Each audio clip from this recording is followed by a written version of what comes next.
பராசர ஜோதிட மணிமன்ற குழுவில் பயணிக்கும் அனைத்து ஜோட சொந்தங்களுக்கும் வணக்கம். பரமத்தி வேலுடன் சந்திரன் பேசுகிறேன்.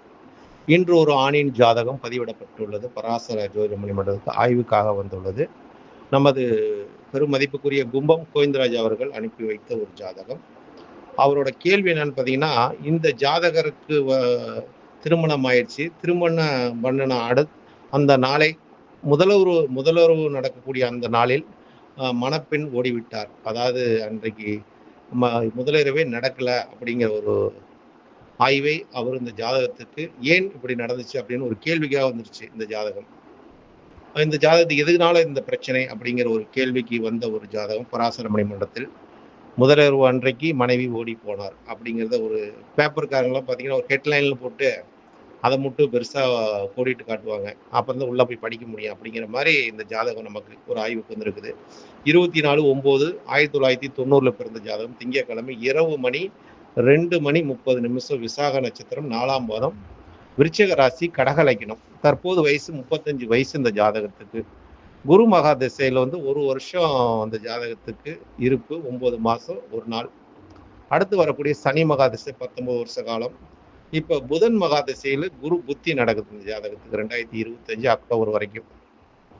ஏன் இந்த நிலைப்பாடு ஜாதகத்துக்கு திருமணமாகி ஏன் மனைவி ஓடி போனார் அப்படிங்கிற ஒரு கேள்வி ஆய்வுக்காக வந்தது. இது முக்கியமான ஜாதகம் தான், நம்ம பார்க்க வேண்டிய ஒரு ஜாதகம். இப்போ கடக லக்கணம், சிம்ம லக்கணம், 7ஆம் இடம் பகை, 7ஆம் இடம் பிரச்சனையை கொடுக்கும் அப்படிங்கிற ஒரு தன்மை பொதுவான கருத்து தான் அது.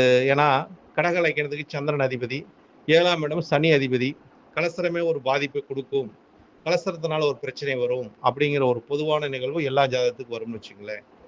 இல்லாட்டி ஒன்றுக்கும் மேற்பட்ட திருமணம் ஆகும் அப்படிங்கிற தன்மையில. இப்போ கலைஞர் ஜாதகம்லாம் கடகலைக்கணும் தான், ஏங்க அவர்லாம் மனைவியோட வாழலையா, எத்தனை மனைவியோட இருக்காரு அப்படிங்கிற ஒரு தன்மையெல்லாம் கூட இருக்கும். அப்போ ஒன்றுக்கும் மேற்பட்ட திருமணம் பண்ணி அவங்க சந்தோஷமா வாழக்கூடிய தன்மையெல்லாம் இருக்குது அப்படிங்கிற ஒரு தன்மையெல்லாம் இருக்குதுன்னு வச்சுங்களேன். இந்த ஜாதகத்துக்கு ஏன் மனைவி ஓடி போனார்? அதாவது திருமணத்துக்கு முன்னாடி கூட ஓடி போயிருக்கலாம், அது ஒரு நல்ல விஷயம்தான். ஏதோ பேச்சுவார்த்தையில் கல்யாணத்துக்கு ஒரு நாளுக்கு முன்னாடி கூட ஓடி போயிருக்கலாம். ஆனால் முதல்வர் அன்னைக்கு ஓடி போன விஷயம் அப்படிங்கிற ஒரு தன்மை, அது எந்த அளவுக்கு ஒரு பாதிப்பை கொடுத்துருக்கும் அப்படிங்கிற ஒரு தன்மை இந்த திருமணம் பண்ண ஒரு கணவருக்கு அவரோட ஜாதகத்தில் எந்த அளவுக்கு ஒரு பாதிப்பை ஏற்படுத்தியிருக்கும் அப்படிங்கிறதுக்காக இந்த ஆய்வு. இப்போ இவர் கடக லக்கணத்தில் பிறந்திருக்காரு, குரு லக்கணத்திலேயே கேது லக்கணத்திலேயே இருக்காங்க. குரு உச்சம் பெற்றிருக்கார், அதாவது பாக்கியாதிபதி உச்சம் பெற்றிருக்கார். அப்போ பாக்கியாதிபதி உச்சம் பெற்று 7ஆம் இடத்தை பார்க்கும்போது 7ஆம் இடத்தினால ஒரு பாக்கியம் கிடைக்கணும் இல்லை, ஏன் இந்த பாதகத்தை கொடுத்துச்சு அப்படிங்கிற தன்மை நம்ம அதை ஆய்வு பண்ணி ஆகணும். அப்போ இந்த ஜாதகத்துக்கு லக்கணத்திலே குரு உச்சம், கேது பகவான் கேல யோகத்தில் பிறந்திருக்காரு. லக்னாதிபதி போய் நீசமாயிட்டார் இந்த ஜாதகத்தில் பாருங்க. லக்னாதிபதி போய் 5ல் போய் நீசம், யாரோட பாக்கியாதிபதியோட சாரத்தை விட்டு நீசமாயிட்டார் சந்திரன். ஆனால் 7ஆம் இடம் பாருங்க, யோகின்னு யோகியா வந்து சனி, சந்திரன் அவயோகியா போயிட்டார் அப்படிங்கிற ஒரு தன்மை. இப்போ 7ஆம் இடத்துக்கு சந்திரன் அவயோகத்தை கொடுக்கக்கூடிய தன்மையில் இருக்கார், யோகத்தை கொடுக்கக்கூடிய தன்மை இல்லை. அப்போ இந்த ஜாதகர் மனைவிக்கு யோகத்தை கொடுக்கக்கூடிய நிலையில் இருக்காரான்னு பார்த்தா, சந்தோஷத்தை கொடுக்கக்கூடிய நிலையில் இருக்கான்னு பார்த்தா இல்லை, சந்தோஷம் இல்லாத ஒரு நிலையில் ஜாதகர் இருக்கார். அப்போ அவயோகத்தை, இந்த பெண்ணுக்கு அவயோகத்தை செய்யக்கூடிய கணவராக அந்த மனைவிக்கு வாய்ச்சிருக்கார், மனைவி வந்து இவருக்கு வாய்ச்சிருக்குது. அதனால மனைவி ஓடி போகக்கூடிய தன்மை வந்துருச்சு அப்படிங்கிறது. ஏன் அதை நிலைப்பாடு கொடுத்துச்சு? அதாவது ஒரு சயான சுகம் என்று சொல்லக்கூடிய இடம் 12ஆம் இடம் தாங்க. 12ஆம் இடம் தான் 7ஆம் இடம் ஆண் பெண் இணைவை குறிக்கும், அதோட சுகத்தை கொடுக்கறது 12ஆம் இடம் அப்படிங்கிற ஒரு ஜாதகத்துக்கு ஒரு 12ஆம் இடம். அப்ப இந்த ஜாதகத்துல பாருங்க, 7ஆம் இடம் கலஸ்தரஸ்தானம் மனைவியை குறிக்கக்கூடிய இடம், அது வந்து மகரமாக வந்துருச்சு. அதில் ராகு பகவான் அமர்ந்துட்டார். அந்த ராகு பகவான் அமர்ந்த வீட்டின் அதிபதி யாருன்னு பார்த்தா சனி பகவான் ஆறுக்கு போயிட்டார். 6ஆம் இடங்கிறது அது எதிரியை குறிக்கக்கூடிய இடம், ஜாதகத்துக்கு எதிரியான ஸ்தானமாக அந்த எதிரி ஸ்தானத்துல மனைவி போய் அமர்ந்துட்டாங்க. அப்ப மனைவியே எதிரியாவார், இந்த ஜாதகரை திருமணம் பண்ணக்கூடிய மனைவியை எதிரியாயிருவார், எதிர் விதமான செயலை செய்வார் என்ற ஒரு கருத்தும் நிலவுகிறது இந்த ஜாதகத்துக்கு. அப்ப இந்த புரிதலை ஏன் கொடுத்துச்சு? அதாவது புரிதல் இல்லாத பிரிவா இல்ல புரிதலான பிரிவா அப்படிங்கும்போது ஏன் அந்த நிலைப்பாடை கொடுத்துச்சுன்னு பார்க்கும்போது, இந்த ராகுங்கிறது 7ஆம் இடத்தில், அதாவது இந்த கடக லக்கணத்துக்கு கணவர் ஜாதகத்துக்கு 7ஆம் இடத்துல ராகு அந்நிய கிரகம். அப்ப இந்த ஜாதகர் வந்து உறவில் திருமணம் பண்ணா அது வந்து நிலைக்காது அப்படிங்கிற ஒரு தன்மை இருக்குது. அந்நிய சம்பந்தப்பட்ட ஒரு திருமணமா இருந்தாலும், இவர் ஒரு விரும்பி திருமணம் இருந்தாலும் அது நிலைச்சிருக்கும். அப்போ உறவில் திருமணம் பண்ணா அது நிலைக்காதுங்கிற ஒரு பாயிண்ட் நம்ம எடுத்துக்கலாம். அப்ப ராகுங்கிறது அந்நிய கிரகம். அப்ப அந்நிய சகவாசத்தோட இருக்கத்தான் ஆசைப்படும் அந்த ஜாதகம். அப்படிங்கிற ஒரு தன்மை காட்டுது. ஏன்னா ராகுங்கிறது அந்நிய கிரகனால அது போய் 7ல உட்கார்ந்துருச்சு. அப்ப 7ல் இருக்கிறனால அந்த 7ஆம் இடத்துக்கு ஆ அதுக்கு 5ஆம் இடத்துல செவ்வா. 7க்கு 5ல செவ்வா. அப்ப அந்த செவ்வாங்கிறது பாருங்க, இந்த ஜாதகத்துல செவ்வாய் 5ல இருக்கனால காதல சொல்லக்கூடிய இடமும் 5ஆம் இடம் தான். ஒரு யாருக்கா இருந்தாலும் 5ஆம் இடம் காதல், ஆழ் மனசு. அந்த ஆழ் மனசுல இருக்குது போன ஜென்மத்தில் உண்டாகக்கூடிய ஒரு தன்மையும் அந்த செவ்வாய் அங்க இருக்கிறதுனால, இந்த லக்கணத்துக்கு கடக லக்கணத்துக்கு செவ்வாய் அந்த பாதகத்துல போய் அமர்ந்துட்டார். அப்ப இந்த 7ஆம் இடத்துக்கு சந்திரன் பாதகத்துல போய் அமர்ந்துட்டார். பாருங்க, அவங்க 2 பேத்துக்கும் அந்த இணைவுங்கிற ஒரு இதுல ஒரு பாதகமா போச்சு. அப்படிங்கிற ஒரு ஆழ் மனசுல ஒரு பாதகத்தை நிகழ்த்தும் என்ற ஒரு நிலைப்பாடு வந்துருச்சு. இதுக்கு அடுத்து நம்ம நவாம்சம் திருமண வாழ்க்கைக்கு பார்க்கும்போது நவாம்சம் தான் பார்க்கணும். நவாம்சத்துல பார்க்கும்போது 7ஆம் இடத்துல செவ்வாய் தோஷம். அந்த செவ்வாய் 7ல வர்க்கோத்தம் நிலையில இருக்கார். ராசியிலும் ஒரே மாரி, லக்கணத்துல ஒரே மாரி இருந்து மாந்தியோட சேர்க்கப்பட்டிருக்கார்.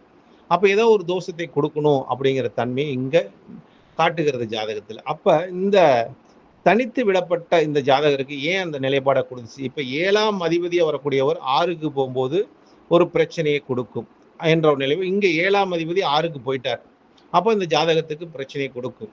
அதே மாதிரி இந்த சனி பகவான் 7ஆம் அதிபதியா கலஸ்தரக்காரனா வந்தா கூட இந்த கலஸ்தரக்காரகன் சுக்கிரன் எப்படி இருக்கான்னு பார்க்கும்போது, சுக்கிரன் பாருங்க, அதாவது சுக்கிரனும் புதனும் சேர்ந்து 2 குடும்பஸ்தானத்துல இருக்காங்க.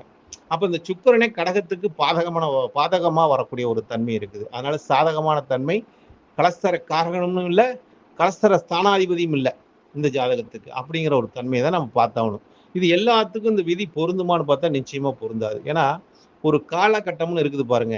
இதுக்கு நடக்கக்கூடிய தசா காலங்கள் பாருங்க. இப்ப புதன் மகாதசையில் குரு புத்தி. குரு யாரு? இந்த ஜாதகத்துக்கு கடக லக்கினத்துக்கு ஒரு நட்பான கிரகம், ஒரு பாக்கியத்தை அருளக்கூடிய கிரகம். அவர் பாக்கிய ஸ்தானாதிபதி. அவரை எதிரியா வரக்கூடிய தன்மை இருக்குது. 6ஆம் அதிபதியா வரக்கூடிய. அப்ப அந்த குரு தன் லக்கணத்திலே உட்காந்துட்டார். லக்கணத்தை உட்காந்து யார் யாருக்கு பவரை கொடுக்குறாரு அப்படின்னு பார்த்தா, ஏன்னா குரு இருக்கிற இடத்தை கெடுப்பார். பார்க்குற இடத்த சுபிட்சமாக்கிடுவார் அப்படிங்கிற தன்மை. அப்ப இந்த ஜாதகர் பார்க்கக்கூடிய இடம், குரு பார்க்கக்கூடிய இடம் 7ஆம் இடத்துக்கு ராகுக்கு வலிமையை கொடுக்குறார். ராகுக்கு வலிமையை கொடுக்குறார். அப்ப அந்த வலிமையை பெற்றதுனால அந்த ராகுக்கு அந்த 7ஆம் இடம் சுயமா செயல்பட ஆரம்பிச்சிருச்சு அப்படிங்கிற ஒரு தன்மையை இங்க காட்டுது. 7ஆம் இடத்து அதிபதியும் பார்த்தீங்கன்னா, அதுக்கு 12ல போய் குருவோட வீட்டுல உட்காந்துட்டாங்க. அப்ப அதுவும் செவ்வாய் பார்க்குது. இந்த பாருங்க, செவ்வாய் சனியை பார்க்குது.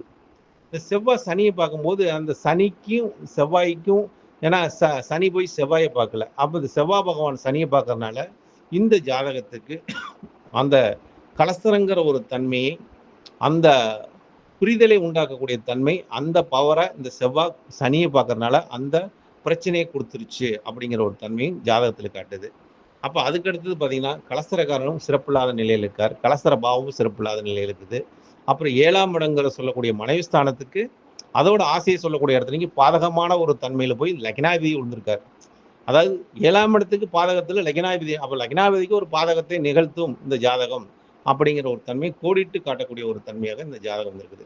அப்ப இந்த மாதிரி ஒரு தன்மையில் உள்ள ஜாதகத்தை நம்ம ஆய்வு பண்ணும்போது அதை சரியாக நம்ம எடுத்து இதை இந்த ஜாதகத்துக்கு 7ஆம் இட பிரச்சனையா இருக்குது, கொஞ்சம் பார்த்து தான் பண்ணணும்.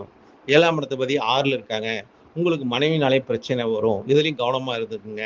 நீங்க போய் நீசமாயி 7ஆம் இடத்துக்கு பாதகத்தில் ஒரு ஜாதகத்தில் 7ஆம் இடத்துக்கு பாதகத்தில் அந்த லக்னாதிபதி இருக்கும்போது அந்த லக்னாதிபதிக்கு ஒரு பாதகம் நிகழ்வும். இப்ப யாருக்கு பாதகம்னு பார்த்தா, இந்த கல்யாணம் பண்ணிட்டு ஓடி போன பொண்ணுக்கு பாதகமா இல்ல இந்த ஜாதகத்துக்கு பாதகமானு பார்த்தா, இந்த ஜாதகருக்கு தான் பாதகம். அதாவது ஆண் ஜாதகத்துக்கு தான் பாதகம் நிகழ்ந்திருக்குது அப்படிங்கிற. ஏன்னா அந்த பொண்ணு ஓடி போய் சந்தோஷமா இருக்கும், எவனாலே ஓடி போயிடுச்சு சந்தோஷமா இருக்குது, அதுக்கு ஒன்றும் பிரச்சனை இல்லை. ஆனா இவனுக்கு இந்த ஆளுக்கு பாத்தீங்கன்னா 35 வயசு தான் ஆகுது, மனைவியே இப்படி ஓடி போச்சு அப்படிங்கிற ஒரு அவைப்பேரு பாதகம் என்ற ஒரு நிகழ்வு. லக்னாதிபதி போய் நீசமாயி 7ஆம் இடத்துக்கு பாதகத்தில் இருக்கிற மனைவினால ஒரு பாதகம் நிகழும் என்பதை அடித்து சொல்லக்கூடிய ஒரு பாயிண்டாக இந்த ஜாதகத்துக்கு அமைஞ்சுள்ளது என்ற ஒரு கருத்தை முன்வைக்கிறேன். இதுக்கப்புறம் இந்த ஜாதகத்துக்கு உண்டான பதிவிட்டவர் அவருக்கு உண்டான உள்ளார்ந்த அந்த கருத்துக்களை அவர் சொல்லும் போது, இது எந்த மாதிரி ஒரு நிகழ்வு நடந்தது, எப்படி நடந்தது, ஏன்னா அவர் நடந்த விஷயத்தை சொல்லிட்டார், ஓடி போச்சு அவ்வளவுதான், கல்யாணத்துக்கு முடிஞ்சுட்டு ஃபர்ஸ்ட் நைட் அன்னைக்கு ஓடி போச்சுங்க அப்படிங்கிற தன்மையை அவர் வச்சுட்டாரு. ஏன் ஓடி போச்சு, என்ன காரணம் அப்படின்னு நம்ம ஜாதகத்தை வச்சு நம்ம தான் சொல்லி ஆகணும். அதை நம்ம சொல்லியாச்சு. அதுக்கப்புறம் அவரோட ஏற்புகளில் 1, 2 விஷயங்கள் வரும். வந்ததுக்கப்புறம் அதுக்குண்டான கருத்தையும் முன்வைக்கிறேன். நன்றி, வணக்கம். வாழ்க வளமுடன். பரமத்தி வேலுச்சந்திரன்.